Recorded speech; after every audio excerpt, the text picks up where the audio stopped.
नमस्कार दोस्तों, आज हम एक सोनी का एलईडी टीवी जो है इसका प्रॉब्लम देखेंगे।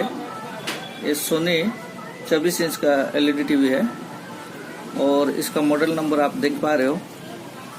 मैं थोड़ा जूम करके आपको दिखा देता हूँ।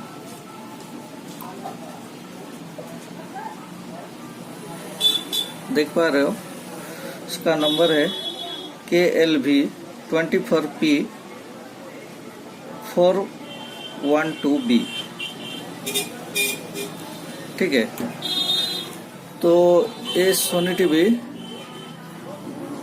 जो कि डेड कंडीशन में आया हुआ है, तो इसका कवर पहले निकाल देते हैं।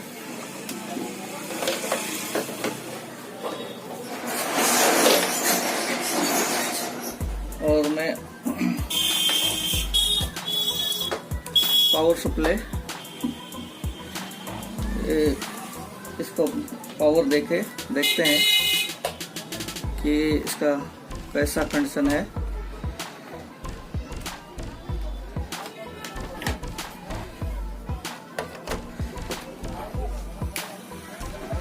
ठीक है दोस्तों, मैंने पावर ऑन कर दिया हूँ और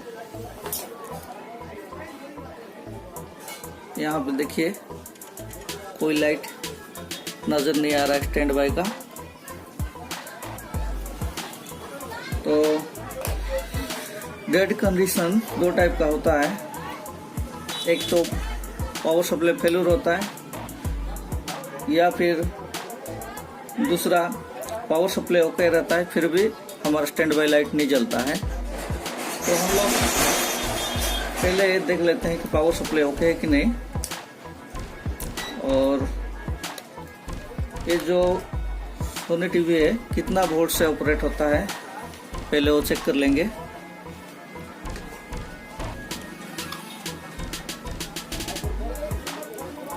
यहाँ नहीं दिखाई दे रहा है,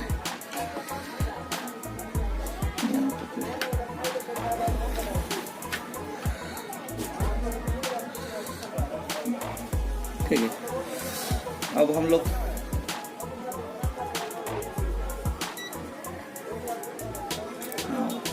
पावर सप्लाई को चेक करेंगे कि कितना वोल्ट से ऑपरेट होता है और पावर सप्लाई ठीक है कि नहीं। इसका डेड कंडीशन का कारण क्या है देखते हैं।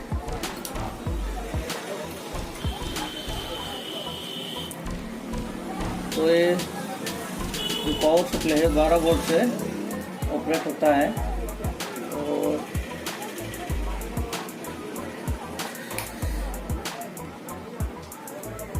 यहाँ पे देखिए 12 वोल्ट मिल रहा है। और ये जो पावर सप्लाई है इसमें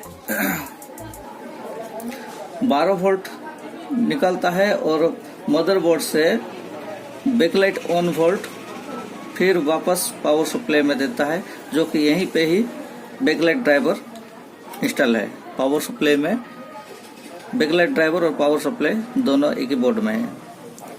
तो यहाँ से ही पावर सप्लाई के लिए बैकलाइट ऑन के लिए मदरबोर्ड से जाएगा। लेकिन ये जब तक मदरबोर्ड वर्क नहीं करेगा तब तक टीवी ऑन नहीं होगा, बैकलाइट भी ऑन नहीं होगा। तो चलिए मदरबोर्ड में सप्लाई चेक करके देखते हैं। तो यहाँ पे 12 वोल्ट आ गया, इन हो गया मदरबोर्ड को। और यहाँ से 6 पिन का आईसी लगा हुआ है और ये आईसी 5 वोल्ट जनरेट करता है, जो कि कर रहा है। ठीक है, और ये 5 वोल्ट ये मॉस्फेट का सर्च में दिया हुआ है और ड्रेन से आउटपुट निकलता है 5 वोल्ट और सभी सेक्शन को सप्लाई जाता है स्विचिंग करके।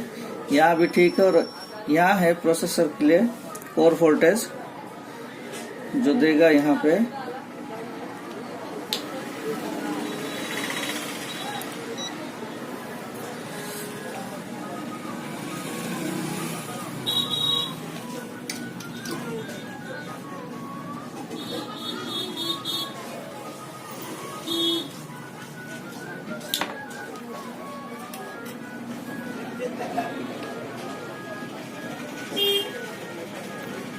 देखिए 1.5 वोल्ट की जगह ये आके चले जा रहा है, और ये है 3.3 वोल्ट यहाँ से निकलता है, जो कि मेमोरी आईसी के लिए, प्रोसेसर के लिए और ट्यूनर के लिए भी 3.3 वोल्ट जाता है। और यहाँ पे निकलता है 1.8 वोल्ट, जो कि यहाँ पे नहीं है, और यहाँ जो 3.3 वोल्ट ये भी नहीं है। और यहाँ पे आप देख पा रहे हो कि ये शॉर्ट है। यहाँ पे जो 3.3 वोल्ट का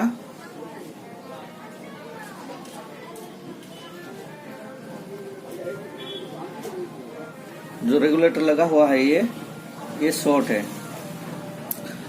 तो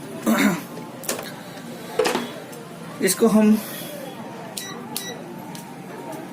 कंटिन्यूटी मोड में रखते हैं और इसका शॉर्टिंग भी चेक कर लेते हैं, कि जो कि मैं ऑलरेडी शॉर्टिंग चेक किया हूँ। तो आप लोग को दिखाने के लिए मैं चेक कर रहा हूँ अभी, कि यहाँ पे 3.3 वोल्ट जो आता है, यहाँ देखिए ग्राउंड के साथ शॉर्ट बता रहा है।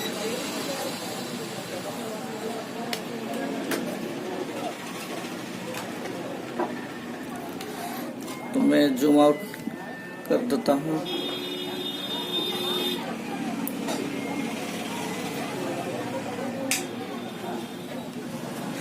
देखिए 3.3 वोल्ट की जगह पे शॉर्टिंग बता रहा है, और EEPROM का 8 नंबर पिन में सप्लाई आता है, वो भी शॉर्टिंग बता रहा है। मैंने EEPROM आईसी को हटा दिया था, फिर ट्यूनर के लिए सप्लाई जाता है कोयल के थ्रू से, ये कोयल को भी मैंने हटा के चेक कर लिया था, तब भी शॉर्टिंग बता रहा है। इसका मतलब EEPROM आईसी ठीक है, ट्यूनर का सप्लाई भी हटाया था, फिर भी शॉर्टिंग था, ये भी ठीक है। PF लॉग जो ट्रैक में है वो PF लॉग भी ठीक है, उसको भी हटाया था, तो बच गया माइक्रो प्रोसेसर, जो कि ये शॉर्ट है। तो ये मदरबोर्ड शॉर्टिंग का प्रॉब्लम है, ये मदरबोर्ड नया डालना पड़ेगा। तो हमारे पास तो ये सोनी का मदरबोर्ड नहीं है, तो इसमें हम नया मदरबोर्ड डालेंगे यूनिवर्सल, ठीक है। तो इसके लिए हम लोग मदरबोर्ड को निकाल लेंगे, ठीक है।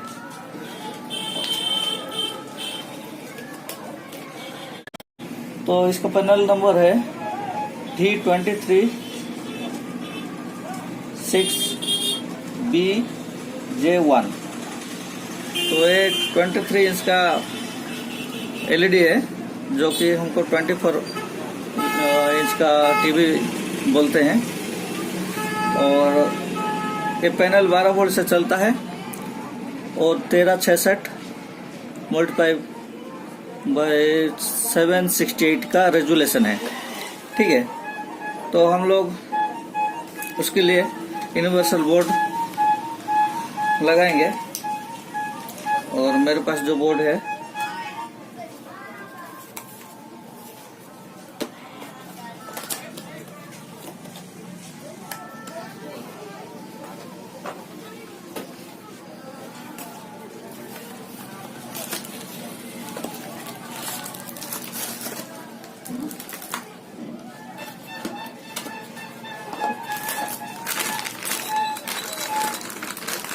यहाँ पे जो बोर्ड है, इसका बोर्ड नंबर है HDVX9ASV 4.1, जो कि जम्पर बोर्ड है, ठीक है। और इसका पैनल VCC हमको पहले ध्यान देना जरूरी है।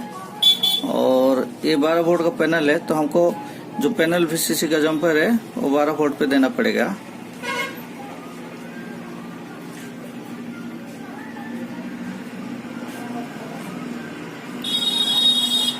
तो मैंने 12 वोल्ट दे दिया हूँ। और रेजुलेशन जो उसका कॉन्फ़िगरेशन दिया हुआ है ABCDEFG, जो कि हमारा 1366 का है।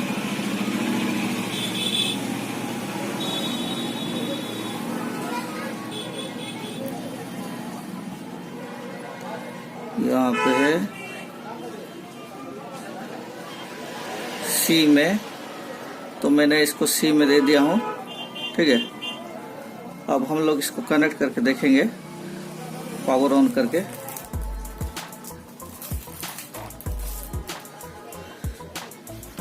तो इसके लिए एक LVDS भी चाहिए जो कि यूनिवर्सल बोर्ड में लगाने के लिए, और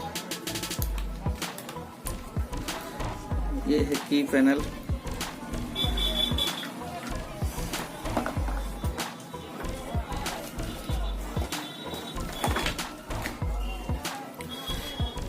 ये है यूनिवर्सल LVDS है, जो कि इसका पावर है लेफ्ट साइड। ठीक है, तो मैं इसको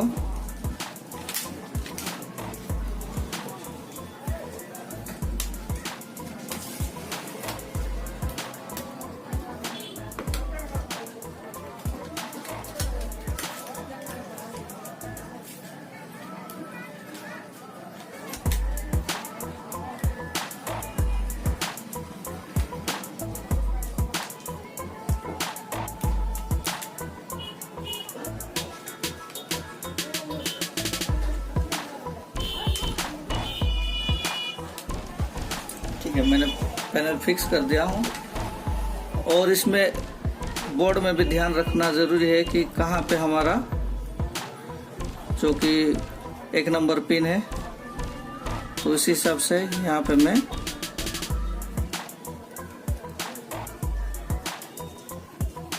LVDS डाल दिया।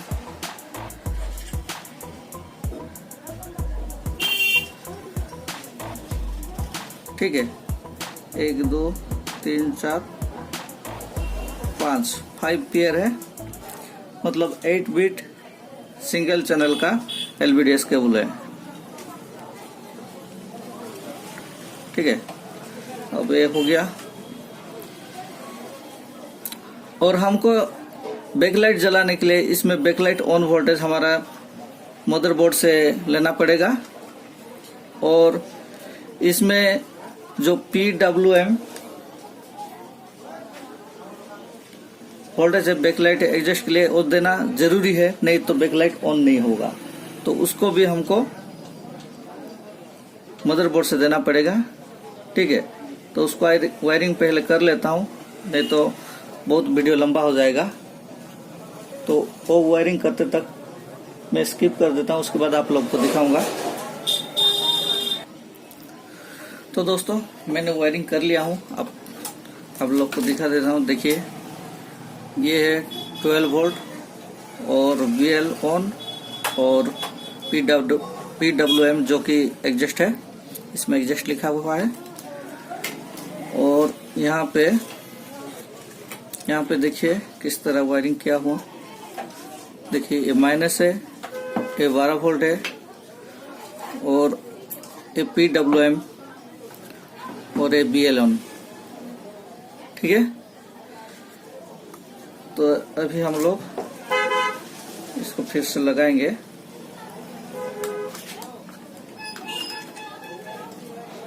और ये जो कनेक्शन है ये बैकलाइट के लिए है, जो LED स्ट्रिप में जाएगा पैनल के।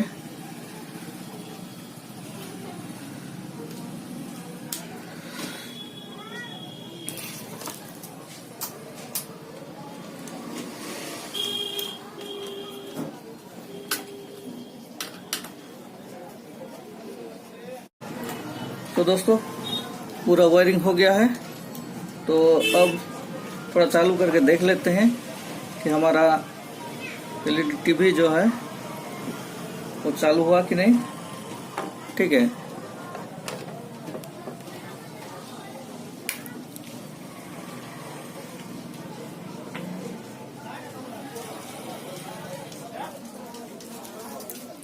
देखिए यहाँ पे स्टैंड बाय लाइट जल गया है, और मैं पावर ऑन दबाता हूँ।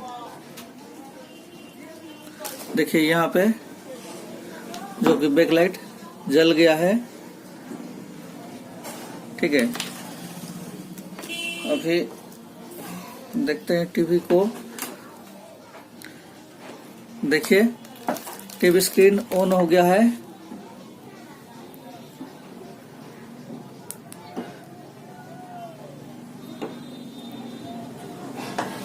देख पा रहे हो।